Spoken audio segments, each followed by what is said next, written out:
On the battlefield, it's more than just hydration, it's survival. And for that, every soldier relies on a tool so mundane, it's often overlooked.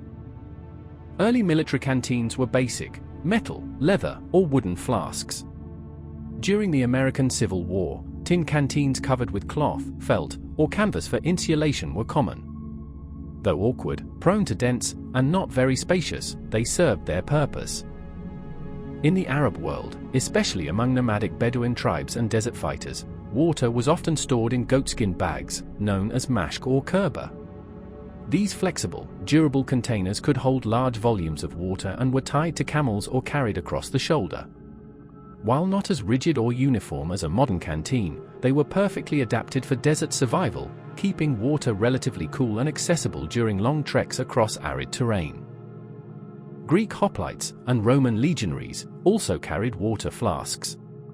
Made of bronze, terracotta, or animal hide. The Roman leguncula was a small circular canteen worn on a strap, often decorated, and sometimes inscribed with the soldier's name or legion. Across Africa, from Nubia to the Sahel, early warriors used hollowed gourds, clay pots, or animal hide flasks to carry water across deserts and savannas, each shaped by local materials and needs.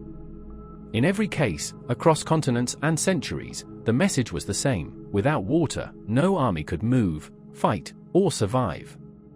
Whether a handcrafted goatskin or a steel military-issue flask, a soldier needs water. By the early 20th century, global armies began to focus more seriously on logistics and individual gear. The U.S. Army introduced the Model 1910 canteen, a lightweight aluminum container paired with a distinctive kidney-shaped cup. This became the standard for American forces for decades to come. The 1910 model was issued with a canvas carrier and wire hanger, allowing it to clip onto a belt. It was durable, simple, and light, ideal for trench warfare and long marches in World War I. In World War II, the canteen design improved. The M1942 aluminum canteen became standard issue for U.S. troops. Still kidney-shaped and using the same cup and cover, this version featured improved construction and a 1-quart capacity.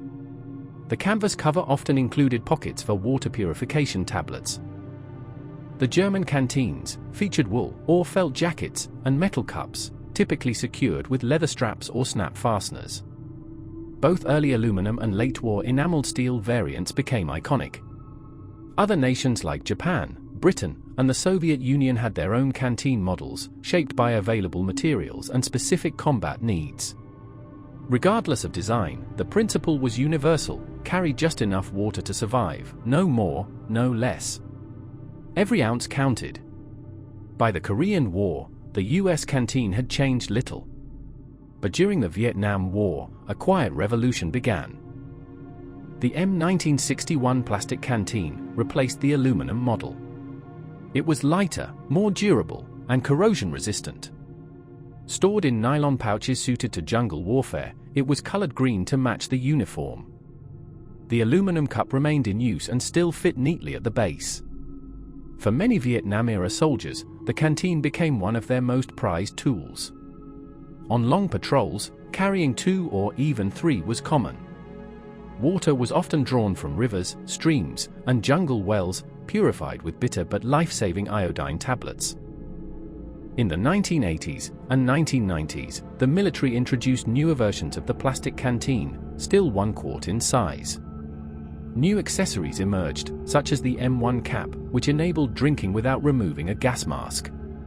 Further innovations followed: hydration bladders, compatible modular pouches, and collapsible canteens.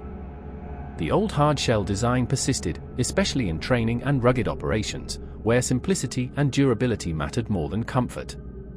NATO canteens also evolved, adopting standardized designs, with nested cups and integrated stove systems.